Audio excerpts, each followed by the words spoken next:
So Brian Thompson, the CEO of United Healthcare, one of the biggest health insurance companies in the world, was killed in Manhattan hours before an annual investors conference. Now let's unpack this. Now the CEO was seen on video footage leaving the Hilton Hotel alone, moments before being shot in the back and leg by a masked gunman. In the video, the gunman looks like he could have a silencer on the gun.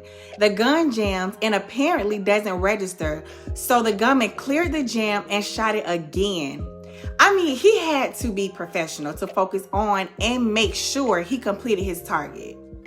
The gunman then hopped on an electric bike, cruising through Manhattan to Central Park, dropped off a bag with Monopoly money in it, and got back on the train, bus, or whatever and hauled tail. Now, come on, man. We all know that it's cameras everywhere in New York. Now, I believe this was strategically planned and it was a hit. I mean, the gunman waited outside of the Hilton Hotel 5 minutes before the CEO came down and was walking alone without security.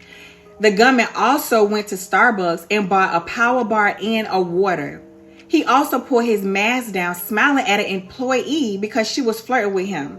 So the gunman seemed like he was very comfortable. He could be trained, a trained hitman. That man could be back with his family. United Healthcare Insurance Company allegedly has a high claim denial rate. And the chief of detectives talking about it was a light-skinned male. Nah, brother, this had potato salad with raisins written all over this. We ain't have nothing to do with this, buddy. And when the police found the gun casings, they had denied, defend, and depose on them. Officials also went to the hotel that the person of interest was staying at, but he used a fake ID to check in. What in the law and order? Somebody call the criminal intent unit is this? It's getting crazy. They got this man fingerprints, a picture, knows he left the city and possibly the state, and still haven't found him yet. The wife of Brian Thompson, Paulette, said that the CEO had been threatened according to CNBC, but no reports have been released. Okay, so my take on it is, I have been in the healthcare field for 20 years. I started out as a CNA in the hospital, patient care technician, and also a patient access representative.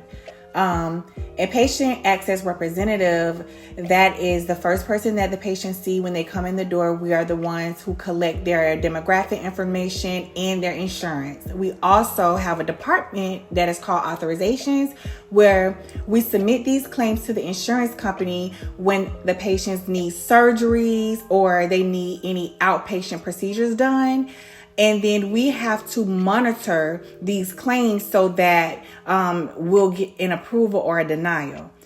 Most times, there are times where the insurance companies will deny these claims saying like, oh, it needs more information, clinical review. So then we will have to send that information back to the clinical team so that they can look and see what the insurance companies are asking for so that the claims wouldn't get denied.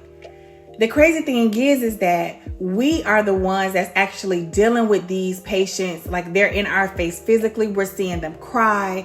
They may have cancer and they have to have this surgery done, but they're being denied, or medications are being denied.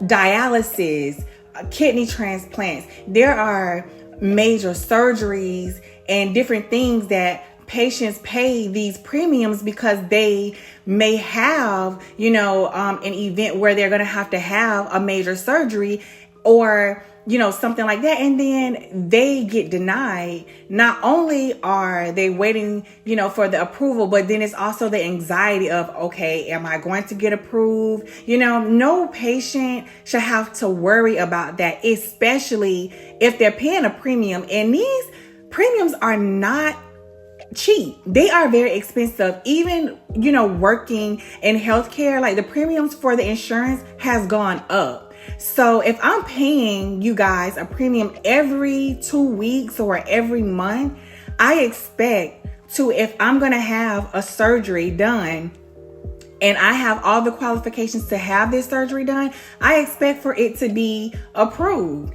I mean, now if it is a denial, then I have to wait a second time to see if it's going to be approved, and I have to constantly keep calling. So I do sympathize, and I do understand, how patients feel, because we are the front line when we're the first ones that they see. I don't know, y'all. So what y'all think? Do you guys think that they are going to catch this man? He playing games at this point. I mean, he waited for Brian Thompson to come out of the Hilton Hotel. It just seemed crazy, because it's like, when I was watching Jesse Weber, Law and Crime, he has stated that the gunman was on the phone with someone 15 minutes before the shooting. And then the gunman was waiting outside of the hotel for the CEO 5 minutes before he came downstairs. So it was like, okay, so was it like the CEO was on the phone and was like, okay, I'm finna come downstairs, and then he was standing there waiting, and then when he looked and he didn't see the person who he was supposed to walk with, he started walking, and then that's when the gunman came from behind and was like, pop. So who knows? I mean, it's so many theories, so many scenarios. I did see on Academics where they were saying something about it could be a possible person who lost their grandmother or a grandparent due to this. So you just never know. It's so many theories going around. But like I said, my heart goes out to Brian Thompson family. We don't like to see tragedies like this happen. But there are a lot of scams going on here. That's all I'm about to say. But y'all know Shaquaila don't gossip, so don't be going telling these people I said nothing, because I'm just the messenger. Have a good day.